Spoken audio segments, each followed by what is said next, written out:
I found him on the floor. At first, I thought it was like a little mole or a dead mouse. And then all of a sudden, he just, I was sprawled out. And I was like, well, you're a bat. I know who to call. What should you do if you find a very young orphaned raccoon, skunk, or bird in the wild?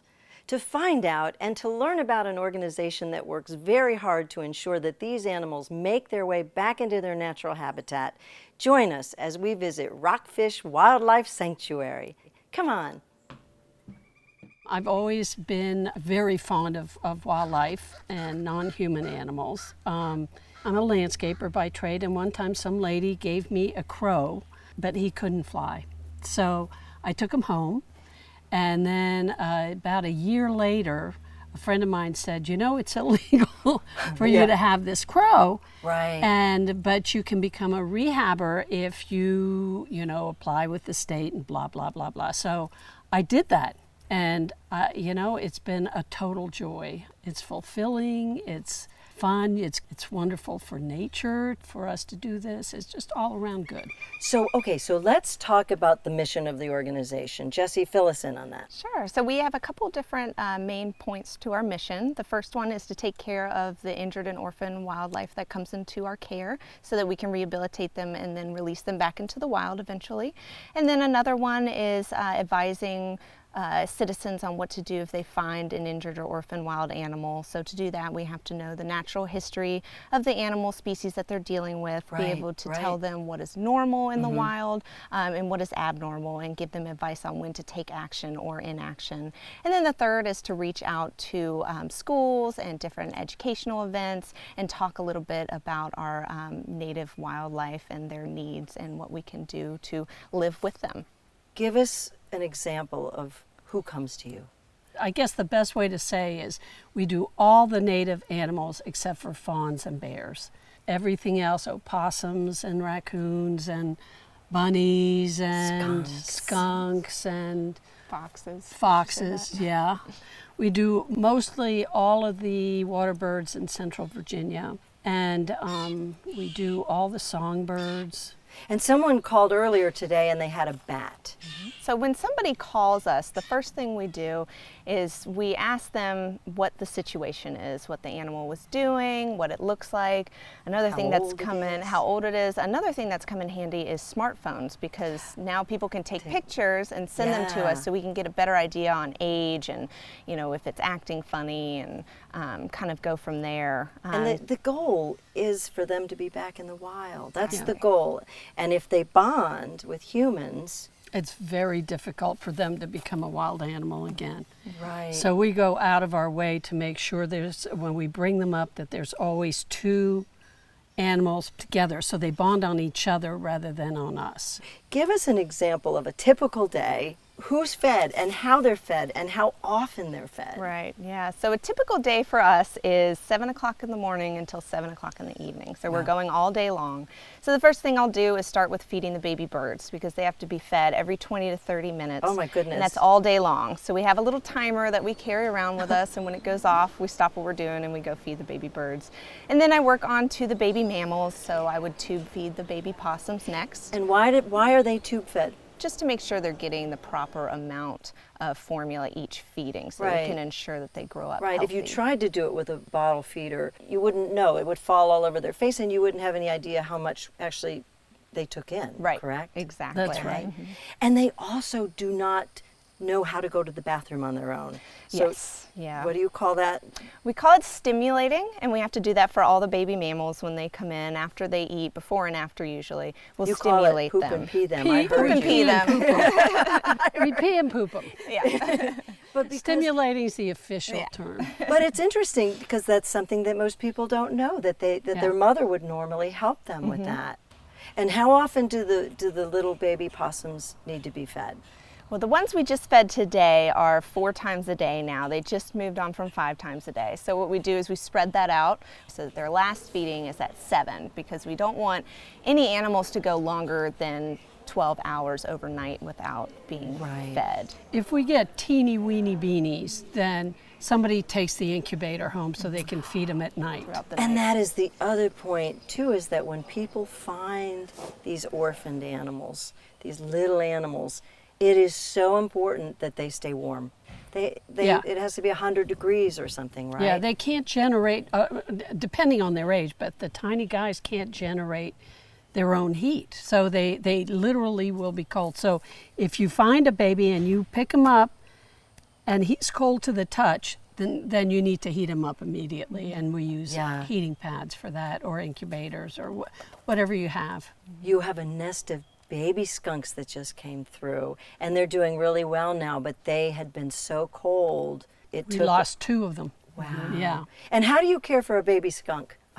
So baby skunks, we start out by hand feeding them with a nipple and a syringe, but once they open their eyes, they're very unwilling to accept the formula by hand anymore. They can eat on their own. They start eating on their own. We put in what we call a mush bowl, and so that's their formula mixed with a couple other little soft foods to get them started on eating sweet solids. Potatoes. Everybody here eats Sweet sweet potatoes. It's all over her clothes. It's Southern. and boiled eggs. Boiled eggs is another favorite, and banana is a big favorite too. So we have a few little tricks that we get them started with eating the solid stuff, and then we'll go on to the dog foods or the vegetables, things that they may not be willing to start out eating initially.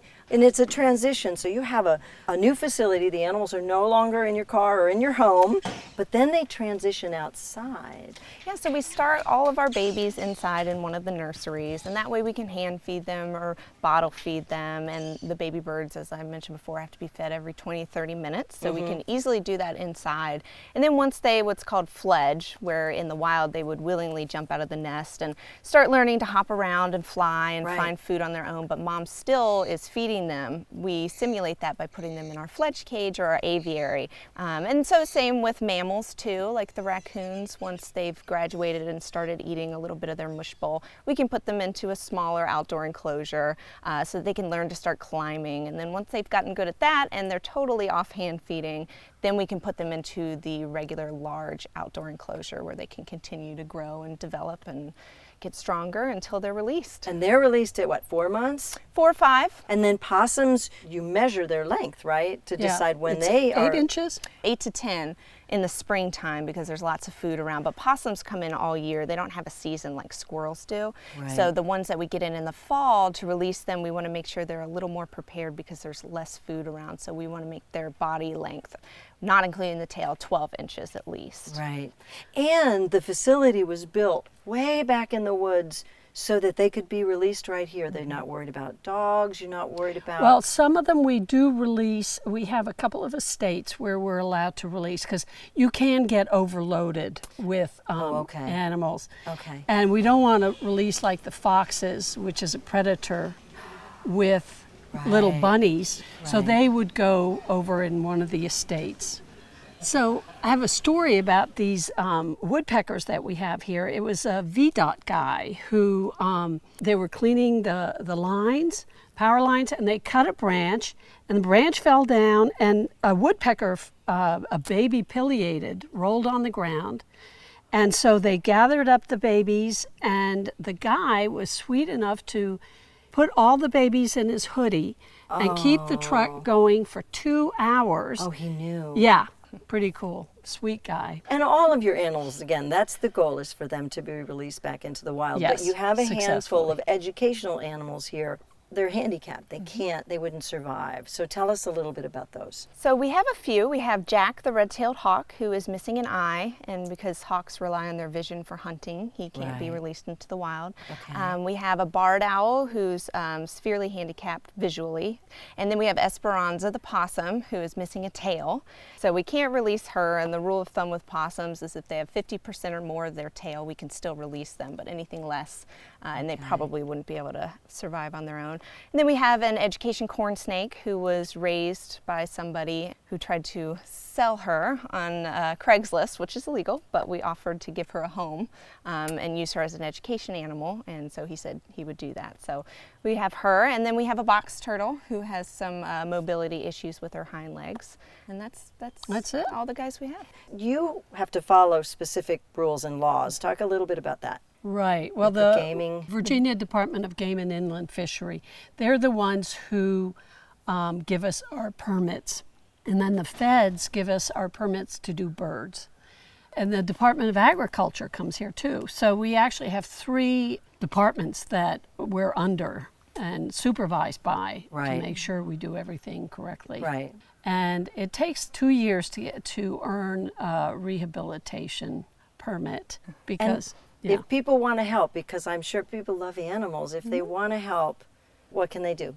Well, we are a 501c3 nonprofit, so that means that we don't get any money from the state or federal. So we run solely off of donations. We do some grant work. So donations are first and foremost the best way to help. And then there's also things like donating Food Lion gift cards, because we have to feed these animals lots of fresh fruits and vegetables. So we're constantly going to the store. And then there's things like puppy pads that we use a lot of, Kleenex, products. yeah, And paper volunteering towels. and helping. volunteering would be wonderful, yes. So tell us the difference between the sanctuary here and the Wildlife Center of Virginia. The Wildlife Center of Virginia is a hospital. It's a wildlife hospital.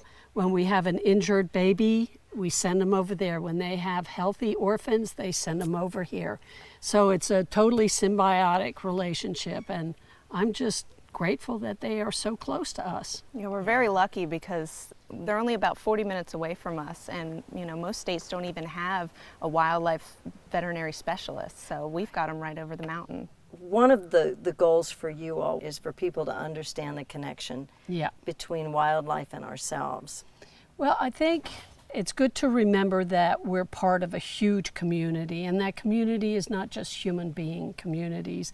It's all the plants and it's all the wildlife, and it makes us richer if we keep that community intact. There are things that we can do that help prevent animals from dying, correct? And one of the most important things you can do is plant native species of plants in your garden. If you don't have any native plants in your garden, the birds can't feed their babies. It's just that simple. Yeah.